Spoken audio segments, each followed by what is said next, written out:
எங்கேயோ இருந்த செங்கோலை காட்டி மறுபடியும் ஆட்சிக்கு வந்து விடலாம் என்று ஏங்கிக் கொண்டிருக்கிறவர்களை ஒரே ஒரு செங்கலை வீசி ஒட்டுமொத்தமாக ஓட ஓட விரட்ட வியூகம் வகுத்துக் கொண்டிருக்கக்கூடிய மாண்புமிகு உதயநிதி ஸ்டாலின் உள்ளிட்ட அமைச்சர் பெருமக்கள் அத்தனை பேருக்கும் என்னுடைய ஆழ்ந்த முத்தங்களை தெரிவித்துக் கொள்கிறேன். அந்த பாட்டில் ஒரு வரி உண்டு, அது ஒரு காதல் பாட்டு தான். அது அந்த காதல் பாட்டில் 10 தலை கொண்ட ராவணனா உன்னை சுமக்கணும் தூக்கி வந்து அப்படின்னு ஒரு வரி இருந்தது. எழில் சார் உடனே படிச்சுட்டு, பொதுவாக காதல் பாட்டில் ராமனை தானே சொல்லுவாங்க, நீங்க ஏன் ராவணனை சொல்றீங்கன்னு கேட்டாரு. இது உதயநிதிக்கு எழுதுறோங்க, அதனால இங்க ராமன் எழுத முடியாது, ராவணனை தான் எழுதணும் அப்படின்னு சொன்னேன். இப்ப சமீபத்தில் கூட உதயநிதி ஸ்டாலின் அவர்களுக்கு ஒரு தலைக்கு விலையெல்லாம் வைத்தார் இல்லையா? அப்பதான் நான் சொன்னேன், ஒரு தலைக்கு தாண்டா விலை வச்சிருக்கேன், அவருக்கு 10 தலை. அது மட்டும் இல்ல, உளியின் ஓசைன்னு ஒரு திரைப்படம் வந்தது, அதுல ஒரு பாட்டு இருக்கு, அகந்தையில் ஆடுவதா ஆடற்கலைன்னு. இந்த அகந்தையில் ஆடுவதா ஆடற்கரை அப்படின்னு நீங்க பார்த்த உடனே இப்ப சமீபத்தில் ஒன்றிய அமைச்சர் ஒருவருடைய செய்தியெல்லாம் உங்களுக்கு ஞாபகத்துக்கு வரும். அதெல்லாம் நான் அதுக்குள்ள போல, அதெல்லாம் பத்தி பேசுவதற்கு, விழா பேருரை ஆற்றுவதற்கு கரு பழனியப்பன் வந்திருக்கிறார். அவர் நிறைய அதை பத்தி நிறைய பேசுறாரு, அதுக்காக அவர்கிட்ட விட்டுறேன் நான். முத்தமிழறிஞரை பொறுத்த வரைக்கும் ரொம்ப யோசித்து பார்க்கும்போது என்னன்னா, நாம் கனவு காணக்கூடிய எல்லாவற்றையும் செய்துவிடக்கூடிய இடத்திற்கு நம்ம மாறவே மாட்டோம். அதனாலதான் நமக்கு மறுபடியும் கனவு கண்டு கொண்டிருக்கிறவர்களாக இருப்போம். ஆனால் முத்தமிழறிஞருக்கு மட்டும்தான் ஒன்றே ஒன்று சாத்தியம் பட்டது. அவர் கனவு கண்ட அத்தனையும் நிறைவேற்றக்கூடிய இடத்திற்கு அவர் சேர்ந்தார். நடைபாதை வாசிகளுக்கு, வீடற்றவர்களுக்காக ஒரு பாட்டு எழுதுறாரு. ஆனால் முதலில் அவர் முதலமைச்சர் பிறகு முதலில் அவர்தான் குடிசை மாற்று வாரியம் என்று ஒன்றை உருவாக்குகிறார். அடாது மழை பொழிந்தாலும் விடாது விழாவுக்கு வந்திருக்கக்கூடிய உங்கள் அத்தனை பேருக்கும் என்னுடைய அன்பு வணக்கத்தை தெரிவித்துக் கொள்கிறேன். எங்கேயோ இருந்த செங்கோலை காட்டி மறுபடியும் ஆட்சிக்கு வந்து விடலாம் என்று ஏங்கிக் கொண்டிருக்கிறவர்களை ஒரே ஒரு செங்கலை வீசி ஒட்டுமொத்தமாக ஓட ஓட விரட்ட வியூகம் வகுத்துக் கொண்டிருக்கக்கூடிய மாண்புமிகு உதயநிதி ஸ்டாலின் உள்ளிட்ட அமைச்சர் பெருமக்கள் அத்தனை பேருக்கும் என்னுடைய ஆழ்ந்த முத்தங்களை தெரிவித்துக் கொள்கிறேன். இந்த இசையாய் கலைஞர் என்கிற இந்த தலைப்பு எனக்கு ரொம்பவும் பிடித்தது. இசையில் கலைஞர் அப்படின்னு தலைப்பு வச்சிருக்கலாம். இசை முயற்சியில், இசை ஆர்வத்தில், அப்படி எதையாவது சேர்த்து கூட இதற்கு தலைப்பு வைத்திருக்கலாம். ஆனால் இசையாகவே கலைஞர் வாழ்ந்திருக்கிறார் என்பதற்கு இசையாய் கலைஞர் என்று வைத்த அந்த தலைப்பு வைத்த எங்களுடைய குழுவினுடைய தலைவர் உதயநிதி ஸ்டாலின் அவர்களுக்கு மறுபடியும் என்னுடைய நன்றியையும் வாழ்த்துக்களையும் நான் தெரிவித்துக் கொள்கிறேன். அதுக்கு என்ன காரணம்னா, மாண்புமிகு முத்தமிழறிஞர் கலைஞர் அவர்கள் இந்த சமூக நீதி என்கிற கோட்பாட்டிற்கு உள்ளே வருவதற்கு அடிப்படையாக இருந்ததே, இளவயதில் அவர் இசை பயிலுவதற்கு போன இடத்தில் அவருக்கு ஏற்பட்ட அவமானம்தான் அவர் இந்த சமூக நீதி கொள்கையை கையில் தாங்கி கொண்டு வந்தது. வீட்டிற்கு பக்கத்திலே இருக்கக்கூடிய முத்துக்குமரன் என்கிற வித்வானிடம் பாடல் பயிற்சிக்கு அவருடைய தந்தையார் அனுப்புகிற பொழுது முதல் நாள் போகிறார், ஒரே ஒரு நாள் மட்டும் பாடல் பயிற்சிக்கு போகிறார். மறாவது நாள் வந்துவிட்டு, நான் மறுபடியும் பாடல் பயிற்சிக்கெல்லாம் போக மாட்டேன், பாட்டு கற்றுக்கொள்வதில் எனக்கு பெரிய ஆர்வம் இல்லை என்று சொல்கிறார். ஏன் என்று கேட்கிறார். அப்போது அவர் சொல்கிறார், நான் அங்கே பாடல் பயின்று கொண்டிருக்கிற பொழுது அங்கே யார் யாரோ வந்தார்கள் என்று அவர் சொன்னது எல்லோருக்கும் புரியும். அந்த யார் யாரோ வந்தவர்களை பார்த்த உடனே என்னுடைய வித்வான் தோளிலே இருந்த துண்டை எடுத்து இடுப்பிலே கட்டி கொண்டு வாருங்கள் வாருங்கள் என்று பவ்யமாக நின்றார். அது அவருடைய சுயமரியாதைக்கு இழுக்காக எனக்குப்பட்டது. எனக்கு கற்றுக் கொடுக்கிற ஒருவன் சுயமரியாதையாக இல்லாத ஒருவரிடத்தில் நான் எப்படி கற்றுக்கொள்ள முடியும்? எனவே நான் பாடல் கற்றுக்கொள்ள மாட்டேன் என்று அவர் சொல்லிவிட்டு திரும்பியதாக முத்தமிழறிஞரே ஒரு மேடையில் அவருடைய நெஞ்சுக்கு நீதி புத்தகத்தில் இப்படி பல இடங்களில் அதை பற்றி குறிப்பிட்டிருக்கிறார். எனவே இசையை அவர் பயிலவில்லை என்றாலும் கூட இசையின் மீது அவருக்கு இருந்த ஆர்வம் என்பது திரும்ப திரும்ப அது நுட்பங்களை அறிந்து கொண்டு இறுதியில் இசையாகவே மாறி போனவர். நன்றாக நீங்கள் பார்த்தால் அவர் சினிமாவில் பாடல் எழுதியிருக்கிறார், திரைக்கதை எழுதியிருக்கிறார், வசனம் எழுதியிருக்கிறார், ஏன் தயாரித்திருக்கிறார், ஒரு சில காட்சிகளில் வந்து போயிருக்கிறார், ஒவ்வொரு திரைப்படத்திற்கு முன்பாக நின்று அவர் பேசியிருக்கிறார், நடித்திருக்கிறார் என்றெல்லாம் இருந்தாலும் கூட இசையில் அவர் எதுவுமே செய்யவில்லை. பாடல் எழுதியிருக்கிறார் தவிர இசை நுட்பங்களோடு அல்லது இசை கலைஞனாக அவர் தன்னை வெளிப்படுத்திக் கொள்ளவில்லை. என்றாலும் அவருடைய குடும்பம் என்பது, பாரம்பரியம் என்பது ஒரு இசை பாரம்பரியத்தை சேர்ந்தது. என்றாலும் கூட அவர் இசையை முற்றாக மறுத்தது, இசை கலைஞர்களுக்கு அந்த காலத்தில் இருந்த சமூக நீதி மறுப்பை எதிர்கொண்டது அப்படிங்கிறது ரொம்ப முக்கியமான ஒரு விஷயம். அந்த ஒரு காரணத்திற்காக இந்த இசையாய் கலைஞர் என்று வைத்த இந்த தலைப்பை நான் மனதார உள்வாங்கிக் கொள்கிறேன். ரொம்ப ஆச்சரியமாக எனக்கு இருந்தது. அது மட்டும் கிடையாது, முதலில் அண்ணா அவர்கள் முத்தமிழறிஞரை அழைத்து பாராட்டியது ஒரு கட்டுரை எழுதியதற்காக. அப்போது அவருக்கு 12 வயது. அதற்கு பிறகு அண்ணாவிடமிருந்து அவர் பெரியாரிடம் பாராட்டு பெறக்கூடிய வயது என்பது 22 வயது. 22 வயதில் இருக்கக்கூடிய இன்றைய இளைஞர்களை விட்டுவிடுவோம். அன்றைய இளைஞர்கள் என்ன செய்து கொண்டிருந்தார்கள் என்று யோசித்து பார்த்தால் கூட சிக்கலான விஷயம்தான். 22 வயதில் ஒருவருக்கு சமூக பொறுப்பு மிக்க, அக்கறை மிக்க பார்வைகள் எல்லாம் வந்து விடாது. ஆனால் 22 வயதில் குடியரசு ஏட்டிலே ஒரு கட்டுரை எழுதுகிறார். அந்த கட்டுரை படித்துவிட்டு ஐயா பெரியார் அவர்கள் வாரி அணைத்து முத்தமிட்டு வாழ்த்துகிறார். பெரியாரிடத்திலே பாராட்டு பெறுவது என்பது எத்தகைய பெரிய விஷயம் என்பது உங்களுக்கு தெரியும். அப்படி பெரியார் இடத்திலே அவர் பாராட்டு வாங்கக்கூடிய அந்த கட்டுரையின் தலைப்பு தீட்டா எடுத்து என்ற ஒரு கட்டுரை. அந்த தீட்டா எடுத்து என்கிற கட்டுரை வந்து நீ படித்து பார்த்தால் ஆச்சரியமாக இருக்கும். எதை பற்றியது என்றால், தியாகராஜ உற்சவம் நடக்கிற பொழுது அங்கே எல்லா இசைக்கலைஞர்களும் வந்து பாடுவார்கள். அப்படி தண்டபாணி தேசிகரும் அங்கே பாடுகிறார். சித்தி விநாயகனே வினை தீர்ப்பவனே என்கிற ஒரு தமிழ் இசை பாடலை அற்புதமாக பாடிவிட்டு இறங்குகிறார். அதற்கு பிறகு அந்த மேடைகளை பாட வரக்கூடிய அறியக்கூடிய ராமானுஜ ஐயங்கார் தண்டபாணி தேசிகர் உட்கார்ந்து பாடியதால், அதுவும் தமிழில் பாடியதால் அந்த மேடை தீட்டாகிவிட்டது, எனவே இந்த மேடையை நீங்கள் கழுவ வேண்டும் என்று சொல்லிவிட்டு குய்யோ முய்யோ என்று கத்தியிருக்கிறார். கழுவி விட்டு தான் அவர் பாடியிருக்கிறார். இந்த விஷயத்தை தலையங்கமாக தீட்டித்தான் பெரியார் இடத்திலே அவர் பாராட்டு பெற்றிருக்கிறார். எனவே அவர் இசையாய் கலைஞர் என்று இந்த தலைப்புக்கு வந்து ரொம்ப பொருத்தமான இந்த சம்பவமும் நாம் கணக்கில் எடுத்துக்கொள்ள வேண்டும். எங்கெல்லாம் சமூக நீதிக்கு, சுயமரியாதைக்கு, தன்மானத்திற்கு இழுக்கு ஏற்படுகிறதோ அங்கெல்லாம் முதல் குரலை கொடுக்கக்கூறுவராக முத்தமிழ் அறிஞர் இருந்திருக்கிறார் என்பதற்கு இது ஒரு மிகப்பெரிய சான்று. நான் கூட சில நேரங்களில் வந்து யோசித்து பார்ப்பது உண்டு. அவருடைய திரைப்பட பாடல்கள் எல்லாம் நீங்கள் பார்க்கிற பொழுது ரொம்ப ஆச்சரியகரமான செய்திகளை உள்ளடக்கியதாக இருக்கும். அந்த பாடல் வரிகள் வந்து அந்த காட்சிக்கு பொருத்தமாக அவர் எழுதியிருப்பார். அது வந்து எல்லா பாடலாசிரியர்களும் செய்வதுதான். காட்சிக்கும் சூழலுக்கும் பொருத்தமாக இருக்கும். இப்போ நான் கூட வந்து நம்முடைய மாண்புமிகு அமைச்சர் உதயநிதி ஸ்டாலின் அவர்களுக்கு சரவணன் இருக்க பயம் ஏன் என்கிற படத்தில் வந்து எம்பிட்டு இருக்குது ஆசன் ஒரு பாட்டு எழுதினான்.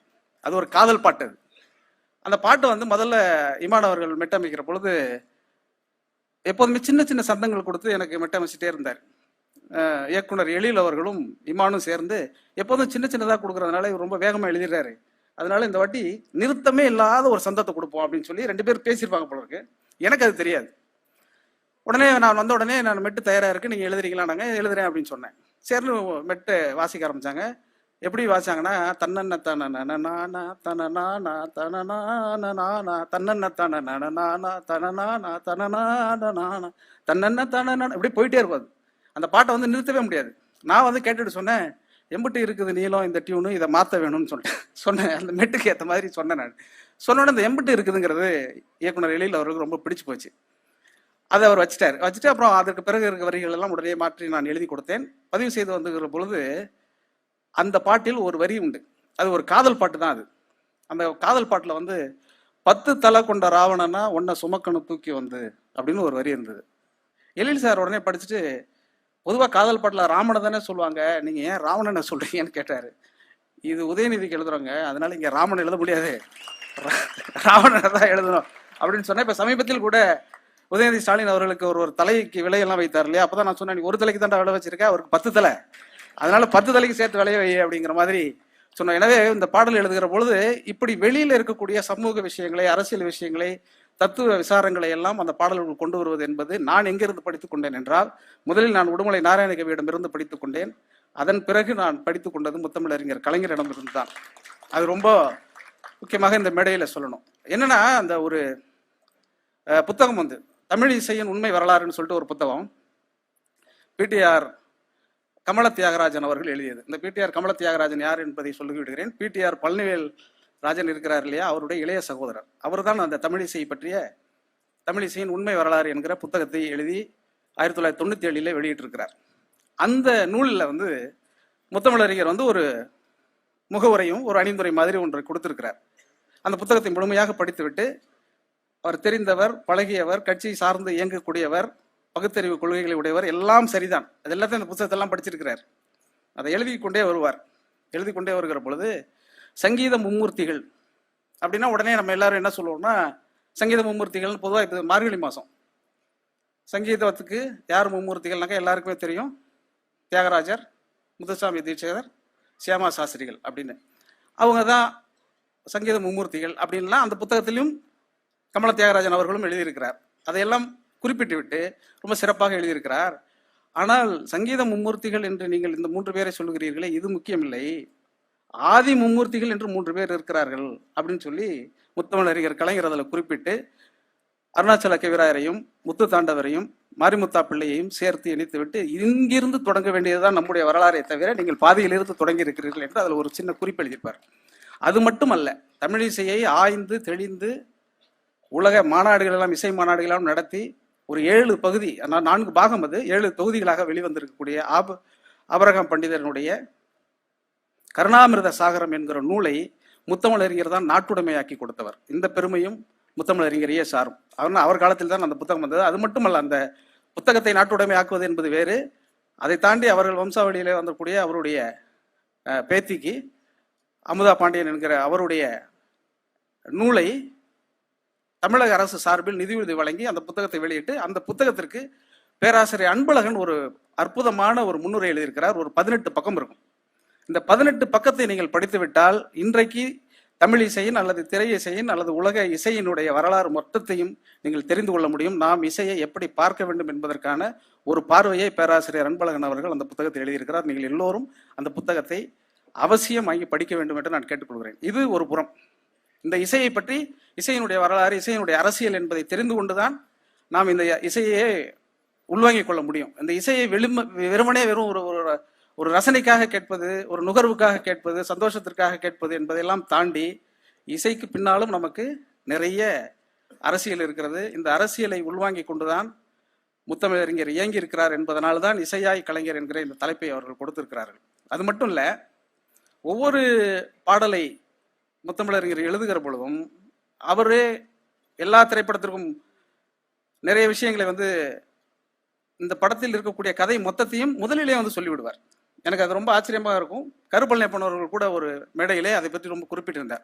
ஒரு திரைப்படத்தினுடைய கதை மொத்தத்தையும் முன்னாடியே சொல்லிவிட்ட பிறகு அந்த படத்தை பார்ப்பதில் என்ன சுவாரஸ்யம் இருக்கும்? இயல்பாவே அந்த படத்தை பார்த்து முடித்ததற்கு பிறகு அந்த கதையில் இருக்கக்கூடிய செய்தி என்னவென்பதை முன்னாடியே சொல்லிட்டா அதில் எந்த சுவாரஸ்யம் இருக்காது. ஆனால் முத்தமிழறிஞர் பேசினால் அந்த சுவாரஸ்யம் கூடுதலாகிவிடும். அவர் கதையை தான் சொல்லுவார். ஆனால் நாம் படம் பார்க்க போவது கதைக்காகவோ, காட்சிக்காகவோ, சூழலுக்காகவோ, நடிகர்களுக்காகவோ இல்லை, முத்தமிழறிஞர் கலைஞருக்காக. ஏனென்றால் அந்த படத்தில் அவர் எழுதியிருக்கக்கூடிய வசனங்கள் என்பது அந்த படத்திற்கான வசனங்கள் அல்ல, நம்முடைய வாழ்க்கைக்கான வசனங்கள் என்பதனால் அந்த ஒவ்வொரு படத்தையும் நம்ம பார்த்துக்கிட்டே இருப்போம். அப்படி அவருடைய ஆச்சரியகரமான எழுத்து முறை இருக்கு இல்லையா, அது இசையும் தாண்டியது. இன்னைக்கு ஒரு சின்ன ஒரு மேற்கோளாக ஒரு இடத்துல நான் படித்தவர், அந்த மேற்கோளுடைய வார்த்தை ஒவ்வொரு முறையும் எனக்கு திரும்ப திரும்ப ஞாபகத்துக்கு வந்துகிட்டே இருக்கும். அது என்ன எழுதியிருக்கிறாருன்னா, அணு அளவு இதயம் இல்லாதவர்களுக்கு ஆகாயம் அளவு மூளை இருந்து என்ன பயன் அப்படின்னு ஒரு வரி. அது மட்டும் இல்லை, ஒளியின் ஓசைன்னு ஒரு திரைப்படம் வந்தது. அதுல ஒரு பாட்டு இருக்கு, அகந்தையில் ஆடுவதா ஆடற்கலைன்னு. இந்த அகந்தையில் ஆடுவதா ஆடற்கரை அப்படின்னு நீங்க பார்த்த உடனே இப்ப சமீபத்தில் ஒன்றிய அமைச்சர் ஒருவருடைய செய்தியெல்லாம் உங்களுக்கு ஞாபகத்துக்கு வரும். அதெல்லாம் நான் அதுக்குள்ள போல, அதெல்லாம் பத்தி பேசுவதற்கு, விழா பேருரை ஆற்றுவதற்கு கரு பழனியப்பன் வந்திருக்கிறார். அவர் நிறைய அதை பற்றி நிறைய பேசுவார். அதுக்காக அவர்கிட்ட விட்டுறேன் நான். அந்த அகந்தையில் ஆடுவது ஆடற்கரைங்கிற பாட்டுல அது முத்துலிங்கம் அவர்கள் எழுதிய பாடல் தான் அது. ஆனா அந்த பாடலுக்குள்ள மொத்த தமிழிசை கருவிகளை பற்றிய மொத்த விளக்கமும் அந்த பாடல இருக்கும். இளையராஜா அவர்களுக்கு மிகப்பெரிய நன்றியை நாம் சொல்ல வேண்டிய ஒரு பாடலாக அமைந்திருக்கிறது. அது மட்டுமல்ல, இளையராஜா என்கிற அந்த மாபெரும் இசை மேதைக்கு இசைஞானி என்கிற பட்டத்தை கொடுத்தார்ல, அந்த ஒரு காரணத்துக்காகவே கலைஞர் இசையாய் வாழ்கிறார் என்று நாம் சொல்லிவிட முடியும். அந்த மாதிரி எல்லா இடத்திலும் நீக்கமர நெருங்கி இருக்கக்கூடிய கலைஞர் அவர்களுடைய திரைப்பட பாடல்கள் நிறைய உண்டு. நிறைய பாடல்களை பற்றி வேறு வேறு மேடைகள் நான் பேசியிருந்தாலும் கூட இன்றைக்கு முக்கியமாக ஒரு பாட்டை பற்றி நான் சொல்லணும்னு ஆசைப்பட்டு வந்தேன். அந்த பாட்டு எந்த திரைப்படத்தில் இடம்பெற்றிருக்குதுனாக்க, தூக்குமேடை அப்படின்னு சொல்லிட்டு ஒரு திரைப்படம். அண்ணன் வாகை சந்திரசேகர் அவர்கள் நடித்த அந்த திரைப்படம் தான். அதில் ரொம்ப சுவாரஸ்யமான சம்பவங்கள்லாம் உண்டு. முதல் முறையில் கலைஞர் அவர்கள் அண்ணன் சந்திரசேகர் அவர்கள் அழைத்து இந்த படத்தில் நடிக்க வேண்டும் என்று சொன்னதற்கு பிறகு இவர் நடிக்க ஒத்துக்கிறார். அதுக்கு பிறகு படப்பிடிப்பு தளத்துக்கு போகிறாங்க. என்றாலும் கூட தலைவர் இருக்கும் பொழுது எப்படி நடிக்க முடியாது இல்லையா? தலைவர் மேடையில் இருக்கும் பொழுது ஒருவர் பேசுவது எவ்வளவு சிக்கலோ, கவிதை வாசிப்பது எப்படி சிக்கலோ, அப்படி அவர் எதிரே வைத்துக் கொண்டு நடிப்பது சிக்கலுங்கிறதுனால இவர் கொஞ்சம் பதட்டம் அடைகிறார். சரி பரவாயில்லன்னு சொல்லிட்டு இயக்குனரிடம் சொல்லிவிட்டு, நான் போகிறேன், நீங்க பேச சொல்லுங்க அப்படின்னு சொல்லிட்டு ஒரு 20 பக்க வசனத்தை கொடுத்து அண்ணனை நடிக்க சொல்கிறார்கள்.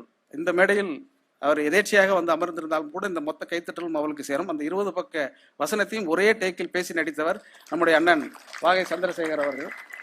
அந்த படத்துல வந்து ஒரு பாட்டு உண்டு, குடி உயர கோல் உயரும் அப்படின்னு சொல்லிட்டு ஒரு பாட்டு, சங்கர் கணேஷ் அவர்களுடைய ஒரு பாட்டு. அது வழக்கமான சினிமா பாடல் தான் அது. ஆனா அந்த சினிமா பாடலுக்குள்ள அவர் எவ்வளவு விஷயங்களை சொல்லியிருக்கிறாருன்னு பாத்தீங்கன்னா ரொம்ப ஆச்சரியமா இருக்கும். குடி உயர கோல் உயரும், கோல் உயர குடி உயரும், இது சொல்லிட்டாரு. இந்த குடி உயர கோல் உயரம்ங்கிறது உங்களுக்கு ஏற்கனவே தெரிஞ்சிருக்கும். ஔவையாருடைய படம் தான். வரப்பு உயர நீர் உயரும், நீர் உயர நெல் உயரும், நெல் உயர கோல் உயரும், கோல் உயர குடி உயரும், குடி உயர கோல் உயர கோன் உயர்வான். இது உங்களுக்கு தெரிஞ்ச பாட்டு. அதுல இருந்து அவர் ரொம்ப ஜாக்கிரதையா எல்லாத்தையும் எடுத்துக்கல. அவர் ரொம்ப அவருடைய சங்க பாடல்களை எடுத்துக்கொண்டு அவர் எழுதினாலும் சரி, அல்லது ஏனைய பக்தி இலக்கியத்திலிருந்து எடுத்துக்கொண்டு எழுதினாலும் சரி, அவர் அரசியலுக்கு எவ்வளவு தேவையோ அவ்வளவுதான் எடுப்பார். அதுக்கு மேல முன்ன பின்ன அதெல்லாம் இருக்குதுன்னா அதுக்கு ஒரு அவரே மனதிற்குள் ஒரு பெரிய தணிக்கையும் இதுவும் வச்சுக்குவார். அந்த மாதிரி இதுல குடி உயர கோல் உயரும், கோல் உயர கொடி உயரும்னு போட்டுருவார். அவர் கொடி உயரும் போட்டு அதுக்கப்புறம் தான் அதுல இருக்கு ஆச்சரியகரமான வரிகள் எல்லாம் அதுல இருக்கு. முத்தமிழறிஞரை பொறுத்த வரைக்கும் ரொம்ப யோசித்து பார்க்கும்போது என்னன்னா, நாம் கனவு காணக்கூடிய எல்லாவற்றையும் செய்து விடக்கூடிய இடத்திற்கு நம்ம மாறவே மாட்டோம். அதனாலதான் நமக்கு மறுபடியும் கனவு கண்டு கொண்டு இருக்கிறவர்களாக இருப்போம். ஆனா முத்தமிழறிஞருக்கு மட்டும்தான் ஒன்றே ஒன்று சாத்தியப்பட்டது. அவர் கனவு கண்ட அத்தனையும் நிறைவேற்றக்கூடிய இடத்திற்கு அவர் வந்து சேர்ந்தார். அவர் என்னெல்லாம் கனவு காண்கிறாரோ, என்னெல்லாம் திரைப்படத்தில் கனவு கண்டு பாடல்களாக, வசனங்களாக, திரைக்கதையாக எழுதி காட்டுகிறாரோ, அதையெல்லாம் அவரே ஆட்சி பொறுப்புக்கு வந்து நிறைவேற்றக்கூடிய இடத்திற்கும் ஒரு வரக்கூடிய ஒரு அற்புதமான வாய்ப்பினை காலம் அவருக்கு வழங்கியது. காலம் அவருக்கு வழங்கியது என்பதை விட நமக்கு வழங்கியது என்றுதான் அதை சொல்ல வேண்டும். அந்த அளவுக்கு இருந்தது. அதுல அவர் எழுதுறாரு, இப்போ வந்திருக்கக்கூடிய மழை வெள்ளத்தை பற்றியெல்லாம் கூட அந்த படத்துல அந்த பாட்டுல இருக்கு செய்தி. அதுக்காக தான் நான் இந்த பாட்டை எடுத்துக்கொண்டேன். எத்தனை அழகாய் எத்தனை வளமாய் எங்கள் மக்கள் சாகிறார், எரியும் நெருப்பில் வேகிறார். அந்த பாட்டு. எல்லோரும் இந்நாட்டு மன்னர் என்றார் பாட்டிலே, எங்கள் மக்கள் வாழுகிறார் மண்ணாங்கட்டி வீட்டிலே. எல்லோரும் இந்நாட்டு மன்னர் என்றார் பாட்டிலே, எங்கள் மக்கள் வாழுகிறார் மண்ணாங்கட்டி வீட்டிலே. இடி இடித்தால் மழை பொழிந்தால் மக்கள் எல்லாம் ரோட்டிலே. இடி இடித்தால் மழை பொழிந்தால் மக்கள் எல்லாம் ரோட்டிலே. சிறகுடிந்த பறவை கூட இருக்குதையா கூட்டிலே. எங்களுக்கும் உணர்ச்சி உண்டு, எங்களுக்கும் உணர்ச்சி உண்டு, எங்க பங்களாவில் மெத்தை உண்டு. பங்களாங்கிறது எங்க இல்லை, திருவோரத்தில் இருக்கக்கூடிய நடைபாதை வாசிகளுடைய வாழ்க்கை பற்றி அவர் எழுதுறாரு. அவர்களுக்கு அந்த நடைபாதை தான் மெத்தை, எங்களுக்கும் எங்க பங்களாவில் மெத்தை உண்டு. அதற்கு பிறகு இந்த ஒரு ஒரு படைப்பாளனுடைய பார்வை அல்லது ஒரு கவிஞனுடைய பார்வை என்பதுதான் அதற்கு பின்னால் வரக்கூடிய இந்த வரிகள். இது நிச்சயமாக வேறு எந்த பாடலாசிரியரும், நான் வந்து ஒரு 100 ஆண்டு கால தமிழ் பாடல்களை பற்றி திரைப்படத்தில் வந்திருக்கக்கூடிய பல பாடல்களை ஆய்வு செய்திருக்கிறேன், இந்த குறிப்பிட்ட வரி வந்ததே இல்லை. அப்படி ஒரு காட்சியை வேறு யாருமே செய்யவில்லை என்பதற்கு பெருமை வந்து முத்தமிழறிஞரை சேரும். அடுத்த வரி எழுதுறாரு, எங்களுக்கும் உணர்ச்சி உண்டு, எங்க பங்களாவில் மெத்தை உண்டு, புளிச்ச காடி மதுவை உண்டு, புருஷன் மனைவி சேர்வதுண்டு, வெளிச்சம் போட்ட காரு வந்தா விலகி விலகி படுப்பதுண்டு. புளிச்ச காடி மதுவை உண்டு, புருஷன் மனைவி சேர்வதுண்டு, வெளிச்சம் போட்ட காரு வந்தா விலகி விலகி படுப்பதுண்டு. அதுக்கு அடுத்த வரி இப்படியெல்லாம் ஒருத்தர் எப்படி யோசிக்க முடியும்னு யோசிச்சு பாருங்க. முத்தெல்லாம் மூக்கு செலி, இரத்த சாயம் ரத்தினமாம், வைரங்கள் நட்சத்திரம் வானவில்லை வைடூரியம், குத்துக்கள் சிம்மாசனம், குப்பை தொட்டி ராஜாங்கம், செத்து பிழைக்கும் மக்களுக்கு ஜகத்தை அளிக்கும் சக்தி உண்டு. கடைசி வரிய போடுறாரு, செத்து பிழைக்கும் மக்களுக்கு ஜகத்தை அளிக்கும் சக்தி உண்டு. இந்த ஜகத்தை அளிக்கும் சக்தி உண்டுங்கிறது ஏற்கனவே பாரதி கிட்டே இருந்து எடுத்திருப்பாருன்னு நினைக்கிறேன் நான். தனி ஒருவனுக்கு உணவில்லையெனில் ஜகத்தினை அளிப்போம். அந்த அந்த ஒரு சினிமா பாட்டுக்குள்ள ஒரு ஒரு கேளிக்கை சார்ந்து இருக்கக்கூடிய இயங்கக்கூடிய ஒரு இடத்துல வந்து இந்த ஒட்டுமொத்தமாக ஒரு நடைபாதை வாசியினோட குடிசை இல்லாத, குடும்பம் நடத்த வழி இல்லாத, படுக்கை இடமில்லாத ஒரு வாழ்வை பற்றி எழுதி கொண்டே வருகிற அவர் வந்து இறுதியாக செத்து பிழைக்கும் மக்களுக்கு செகத்தை அளிக்கும் சக்தி உண்டுன்னு எழுத வேண்டிய அவசியம் என்ன இருந்திருக்கும்? அது கலைஞராக இருந்ததனால், அரசியல் அவருக்கு இருந்ததனால், சமூக நீதி பார்வை இருந்ததனால், வாழ்வை அவர் பார்த்ததனால் விதமாக அவர் எழுதியிருக்கிறார். ரொம்ப இறந்து உயிர் வாழல் வேண்டின் பறந்து கெடுகை உலகம் வள்ளுவர் சொல்வார் இல்லையா? அப்படி எல்லாவற்றையும் இந்த உணர்வு அவருக்கு இருந்ததுனாலதான் ரொம்ப ஆச்சரியகரமான ஒரு விஷயத்தை நீங்கள் யோசித்து பாருங்கள். இப்படி நடைபாதை வாசிகளுக்கு, வீடற்றவர்களுக்காக ஒரு பாட்டு எழுதுறாரு. ஆனா முதலில் அவர் முதலமைச்சர் பிறகு முதலில் அவர்தான் குடிசை மாற்று வாரியம் என்று ஒன்றை உருவாக்குகிறார். அது மட்டுமல்ல, பல லட்சம் வீடுகளை அவர் கட்டி கொடுத்தார். 2010 நம்மளுடைய விடுதலை சிறுத்தைகளுடைய பொதுச் செயலாளர் ரவிக்குமார் அவர்கள் சட்டமன்றத்திலே ஒரு விஷயத்தை சொல்லி குடிசை இல்லா தமிழ்நாடு என்கிற ஒரு திட்டத்தை அறிமுகப்படுத்தி அந்த திட்டத்தின் மூலம் ஏறக்குறைய ஒரு 10 லட்சம் பேருக்கு வீடு கட்டி தரப்படுகிறது. இது வந்து கலைஞருக்கு வந்து இந்த மனம் இருந்தது இல்லையா, புளிச்சக்காடி மதுமணி உண்டு, புருஷன் மனைவி சேருவது உண்டு, வெளிச்சம் போட்டு காரு வந்தால் விலகி விலகி படுப்பதுண்டுன்னு யோசித்த இடம் இருக்கு இல்லையா, அந்த யோசித்த இடத்தினால்தான் அந்த குடிசை மாற்று வாரியம் என்கிற ஒரு சிந்தனையே அவருக்கு வந்திருக்க கூடும் இல்லையா. ஆக படைப்பில் இருந்து அரசியலை பார்ப்பது, அரசியலை படைப்பாக மாற்றுவது என்கிற இந்த 2 விதமான இதுலையும் வந்து அவர் பயணப்பட்டிருக்கக்கூடிய விஷயத்தை எல்லாம் யோசித்து பார்த்தால் ஆச்சரியகரமாக இருக்கிறது. அவர் எப்படி வந்து வாலி ஐயா அவர்கள் வந்து ஒரு முறை ஒரு சம்பவத்தை சொன்னார், ரொம்ப ஆச்சரியமாச்சு எனக்கு. அவர் சின்ன வயசுல கவிதை எல்லாம் எழுதி கொண்டு இருந்திருக்கிறார். அப்போ வந்து பம்பாய் ராமகிருஷ்ணன் அப்படின்னு ஒருத்தர், ஸ்ரீரங்கம் ராமகிருஷ்ணன் ஒரு பேர், பம்பாயில வச்சிருக்கிறார். அவர் நிறைய சிறுகதைகள்லாம் எழுதியிருந்திருக்கிறாரு. ரொம்ப பாராட்டப்பட்ட ஒரு எழுத்தாளராம் அவர், ஸ்ரீரங்கத்துக்காரர். அவர் வந்து கலைமகள், இந்த ஆனந்த விடன், இந்த மாதிரியான பிரபலமான பத்திரிகை எல்லாம் சிறுகதை எல்லாம் எழுதியிருக்கிறார். அவரை போய் இவர் பார்த்திருக்கிறார். அவர் போய் பார்த்த உடனே இவர் வந்து சொல்லியிருக்கிறாரு, எனக்கு வந்து சிறுகதைகள் கவிதை இதெல்லாம் எழுதணும்னு ஆசையா இருக்கு, எப்படியாவது சொல்லுங்கன்னு. எனக்கு அந்த ராமகிருஷ்ணன் சொல்றாரு, எனக்கு வந்து வரக்கூடிய ஒரு குறிப்பிட்ட தேதியில குளித்தலையில திருமணம் நடக்குது, அந்த திருமணத்துக்கு முக்கியமான பத்திரிகை ஆசிரியர்கள் எல்லாம் அழைச்சிருக்கிறேன், அவங்க வருவாங்க, அங்க உனக்கு அறிமுகப்படுத்துறேன், நீ அதுக்கு பிறகு அவரோட பழகி கொண்டு நீ அவர்கள் கதையோ கட்டுரையோ எழுதி அனுப்பினால் அவர்கள் பிரசுரிப்பார்கள் சொல்லி இவர் கூட்டிட்டு போறாரு. இவர் கூட்டிட்டு போன உடனே இவரும் போயிடுறாரு. இவர் போன பிறகு அங்க அதே மாதிரி அறிமுகப்படுத்த போறார். கீவா ஜெகநாதன் அவர்களை வந்து அறிமுகப்படுத்துறாரு. அவர் உடனே இவரை பார்த்து விட்டு பேர் என்ன எல்லாம் எல்லாத்தையும் கேட்டுவிட்டு, நான் ஒரு ஐயங்கார் குடும்பத்தை சார்ந்தவன் என்கிற விஷயத்தை விபரத்தை எல்லாம் சொல்லிவிட்டு, அப்படித்தானே சொல்ல முடியும், அப்படித்தானே அறிமுகப்படுத்த முடியும் ஸ்ரீரங்கத்துக்காரரை, அப்படிலாம் அறிமுகப்படுத்திட்டு வந்துடுறாரு. சரி நீங்க அனுப்புங்க நான் உடனே இவர் உடனே ட்ரெயின்ல ஏறி மறுபடியும் ஸ்ரீரங்கத்துக்கு வரணும். ஸ்ரீரங்கத்துக்கு வராரு, ட்ரெயின்ல ஏறி வந்துட்டு ஸ்ரீரங்கத்துல இறங்குறாரு. ரயிலில் இறங்கினோடனே ஏத்தாப்புல பாக்குறாரு, ஒரு திரைப்படம் மருதநாட்டு இளவரசி திரைப்படம் தியேட்டர்ல ஓடிட்டு இருக்கு, போஸ்டர் இருக்கு. அந்த போஸ்டரை பாக்குறாரு. அவர் புதுசா இருக்கேன் போய் பார்ப்போமேன்னு சொல்லிட்டு வீட்டுக்கு போலாரு. அங்க நேரா போயிடுறாரு. அங்க போனோடனே அந்த படத்தை பாக்குறாரு. அங்க முத்துகிருஷ்ணன் ஒருத்தர் அறிமுகமாறாரு. அவர் ஏற்கனவே அவருடைய நண்பர். அவர் அங்க எதாச்சும் சந்திக்கிறார். சந்திச்ச உடனே 2 பேரும் அந்த படத்தை பாக்குறாங்க. பார்த்து முடிச்சுட்டு வெளியில வந்த உடனே வாலிக்கு சிறுகதை நான் இதெல்லாம் எழுத வேண்டியதில்லை, இனிமே நம்ம என்ன பண்ணணும், சினிமாவில் வசனம் தான் எழுதுறது அப்படின்னு சொல்லிட்டு, யாருப்பா இந்த ஆள், இந்த கருணாநிதிங்கிற ஒருத்தர் இவ்வளவு பிரமாதமா வசனம் எழுதியிருக்கிறான்னு சொன்னோடனே அந்த முத்துகிருஷ்ணன் சொல்றாரு, அவர் வந்து ஒரு தபேலா இசைக்கலைஞர். அவர் டிஆர் பாப்பா, எஸ் வி வெங்கட்ராமன் போன்ற இசையமைப்பாளர்களிடமெல்லாம் தபேலா வாசிக்கக்கூடிய ஒருவர். அவர் சினிமாவோட ரொம்ப நெருக்கமான தொடர்பு. அது மட்டும் இல்லை, ஊர்ல இப்படிலாம் நிறைய பேர் சொல்லுவாங்க இல்லையா, அந்த முத்துகிருஷ்ணன் தான் எம்ஜிஆருக்கு கலைஞருக்கெல்லாம் வாய்ப்பு வாங்கி கொடுத்தவங்கலாம் ஊர்ல ஒரு பேர் இருந்திருக்கு. அதை வாலி நம்புவார்ல சின்ன வயசுல. உடனே இவர் தான் கலைஞருக்கு எம்ஜிஆருக்கெல்லாம் வாய்ப்பு வாங்கி கொடுத்தவனே எனக்கு ஒரு வாய்ப்பு வாங்கி கொடுங்க அப்படின்னு சொல்லியிருக்கிறாரு. அது வாய்ப்பு வாங்கி கொடுக்குறதெல்லாம் அப்புறம் இருக்கட்டும். தலைவர் கலைஞர் வந்து இன்னும் ஒரு 2-3 நாள்ல திருச்சி வன்னி மருத்தடியில கூட்டம் பேச வர்றாரு. அந்த கூட்டத்துக்கு அந்த கூட்டத்தில் ஒன்று அறிமுகப்படுத்திடுறேன்னு சொல்லியிருக்கிறாரு. கூட்டத்தில் போய் அறிமுகப்படுத்துற அளவுக்கு இவர் அவருக்கு தெரிஞ்சிருக்கணும்னு இவர் நம்பி போறாரு. அதே மாதிரி போறாரு. கலைஞர் பேச ஆரம்பிச்சிடறாரு. பேச ஆரம்பிச்சோன்னா இவர் ஸ்ரீரங்கத்து ஐயங்கார் வீட்டு பையன் வாலி. தலைவர் எப்படி பேசியிருப்பாரு நம்ம யூகிச்சுக்கலாம். பயங்கரமா பேசுறாரு. இந்த முத்துகிருஷ்ணனுக்கு சங்கோஜம் ஆயிருது.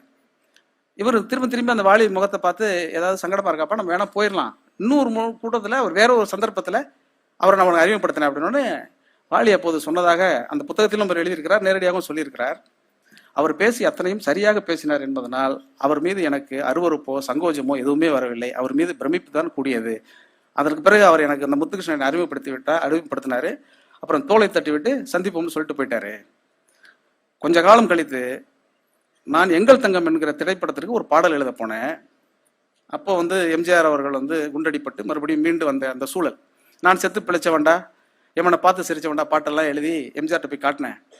ரொம்ப நல்லா இருக்கு, சரணம் எப்படி எழுத போறீங்கன்னு கேட்டாரு. இந்த மாதிரி தியாக வாழ்வு வாழ்ந்த போராட்ட வீரர்களை பற்றி எல்லாம் குறிப்பிட்டு அது மாதிரியான என்னோட வாழ்க்கை அப்படின்னு சொல்லி முடிச்சிருக்கேன் அப்படின்னு சொன்ன உடனே மக்கள் திலகம் எம்ஜிஆர் அவர்கள் சொன்னாராம், இல்லை அது நல்லா தான் இருக்கும், ஆனாலும் தமிழுக்காக தண்டவாளத்தில் தலை வைத்து படுத்த கருணாநிதி இருக்கிறார் இல்லையா, அவர் வருவது மாதிரி இந்த பாட்டுக்குள்ள ஏதாவது ஒன்று எழுதினா அதில் அந்த சரணத்தில் எழுதப்பட்டிருக்கு, எழுதியிருக்காங்க. இந்த பாட்டு மக்கள் திலகம் சொன்னது. இப்படி எழுதிட்டு இருக்கும் பொழுது மக்கள் திலகத்தை பற்றி ஒரு பாட்டு எழுத வேண்டிய ஒரு சூழல். அதே படத்தில் இன்னொரு பாட்டு எழுதுறாரு, எதையும் ரசிப்பவன் அப்படிங்கிற ஒரு பாட்டு. அந்த எதையும் அளவோடு ரசிப்பவன் அப்படிங்கிற பாட்டை எழுதிட்டு இருக்கும்போது 2வது வரி இயல்பாவே சட்டென்று தோன்றாது இல்லையா. முதல் வரி ரொம்ப கம்பீரமான ஒரு வரியா இருக்கு. அடுத்த வரி என்ன செய்வது என்ன போடுவது என்று யோசித்துக் கொண்டிருக்கிறார்.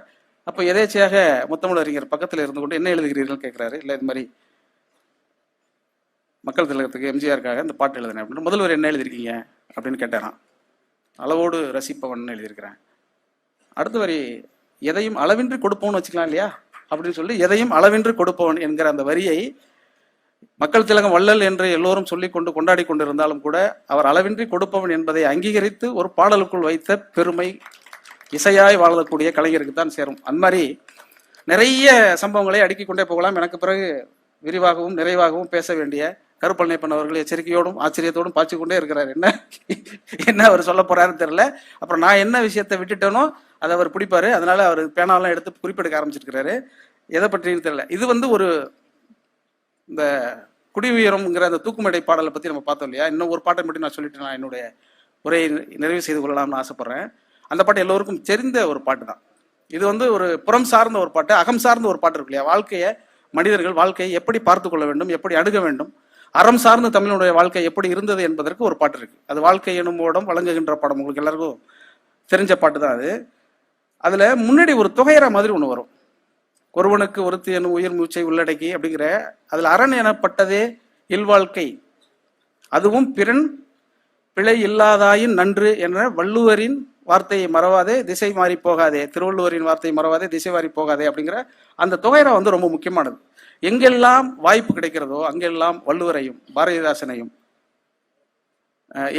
பெரியாரையும் அண்ணாவையும் சொல்லிக்கொண்டே இருக்கக்கூடிய ஒருவராக முத்தமிழறிஞர் வாழ்ந்திருக்கிறார் என்பதற்கு இந்த பாடல்ல கூட நிறைய சாட்சிகள் இருக்கு. அதுல அந்த பாட்டை இன்னைக்கு நீங்க பொருத்தி நீங்க பாத்துக்கங்க. இன்னைக்கு இருக்கக்கூடிய இன்னைக்கும் பொருந்தும்.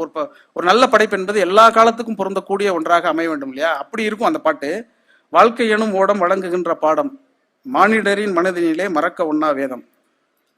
இது இயல்பாக எழுதக்கூடிய ஒரு விஷயம். ஒரு பாட்டுக்கான முகப்பாக இது இருக்காது. அதுக்கப்புறம் அவர் சொல்றாரு பாருங்க, அந்த விளக்கம் அதை எப்படி உள்வாங்கி கொண்டால் அதை சொல்ல முடியுங்கிறது தான் அதுல உள்ள ஆச்சரியம். வாலிபம் என்பது களைகின்ற வேடம், அதில் வந்தது வரட்டும் என்பவன் முழு மூடம், வருமுன் காப்பவன் தான் அறிவாளி, புயல் வருமுன் காப்பவன் தான் அறிவாளி, அது வந்த பின் தவிப்பவன் ஏமாளி.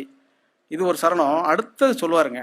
அந்த அடுத்தது சொல்லுவதுதான் இன்றைக்கு இருக்கக்கூடிய அரசியலுக்கும் பொருந்தக்கூடிய ஒரு செய்தியாக அது இருக்கு. இது வாழ்க்கையினுடைய தத்துவங்களை வாழ்க்கைக்கான அறிவுரையாக அது இருந்தாலும் கூட சொல்றாரு, துடுப்புகள் இல்லா படகு அலைகள் அடிக்கின்ற திசையெல்லாம் போகும், தீமையை தடுப்பவர் இல்லா வாழ்வும் அந்த படகின் நிலை போலே ஆகும். இதை விட வேற எதுவுமே நம்முடைய வாழ்வுக்கான ஆறுதலாக ஆதரவாக வேற எதையுமே சொல்லிவிட முடியாது என்கிற அளவிற்கு அவருடைய ஒவ்வொரு திரைப்பட பாடல்களும் எடுத்துக்கொண்டு பார்த்தால் ரொம்ப ஆய்ந்து பார்க்கக்கூடிய பல இடங்கள் ஆச்சரியகரமானதாக இருக்கிறது. ஒன்று மட்டும் நான் இறுதியாக சொல்லிவிட்டு நிறைவு செய்யலாம் என்று நினைக்கிறேன். அவர் ஒரு இடத்துல ஒரே ஒரு விஷயத்தை எழுதினால், பாறைகளை பிளக்காவிட்டால் ஓடைகளுக்கு சங்கீதம் ஏது அப்படின்னு ஒன்று எழுதினார். பாறைகளை பிளக்காவிட்டால் ஓடைகளுக்கு ஏது சங்கீதம். முத்தமிழறிஞர் கலைஞருடைய பாடல் முயற்சி, பாடல் ஆசிரியர் முயற்சி என்பதும் பாறைகளை பிளக்கக்கூடிய ஓடைகளின் சங்கீதமாக அமைந்திருக்கிறது என்று கூறி நிறைவு செய்கிறேன். நன்றி, வணக்கம்.